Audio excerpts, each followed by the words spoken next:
बारामती में ननद भाभी की रोचक जंग। चाचा शरद पवार और भतीजे अजीत पवार की साख दांव पर। रंकापा गुट के सुप्रीमो शरद पवार का गढ़ रही बारामती सीट इस बार ज्यादा सुर्खियों में है। इस लोकसभा सीट पर ननद सुप्रिया सुले और भाभी सुनित्रा पवार के बीच रोचक मुकाबला होने वाला है। सुप्रिया शरद पवार की बेटी है, जबकि सुनित्रा अजीत पवार की पत्नी है। इस मुकाबले में एक खास चीज देखने को मिल रही है कि पार्टी बंटने के साथ ही परिवार भी बटा हुआ नजर आ रहा है।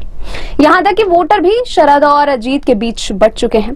उम्रदराज मतदाता शरद पवार के पक्ष में है, वहीं युवा मतदाता जो हैं उनका रुझान अजीत पवार की ओर है। किसी समय शरद पवार के साथ परछाई की तरह रहने वाले अजीत पवार आज उनके सामने प्रतिद्वंदी बनकर खड़े हैं। अजीत अब शरद पर जुबानी हमले करने में भी पीछे नहीं हट रहे हैं। अजीत पवार ने बारामती में एक रैली के दौरान कहा था कि अगर मैं सीनियर के घर में पैदा होता तो स्वाभाविक रूप से एनसीपी का राष्ट्रीय अध्यक्ष बन जाता और पूरी पार्टी मेरे नियंत्रण में होती। अजीत इस समय महाराष्ट्र के गठबंधन सरकार में डिप्टी सीएम है। अजीत की पत्नी सुनित्रा सोशल एक्टिविस्ट के तौर पर काम कर रही हैं, लेकिन चुनाव मैदान में पहली बार उतरी हैं। इससे पहले वे कई बार चुनाव लड़ने से इनकार कर चुकी हैं। राजनीतिक प्रतिद्वंदिता के चलते बयानों की मर्यादा भी टूटती नजर आ रही है।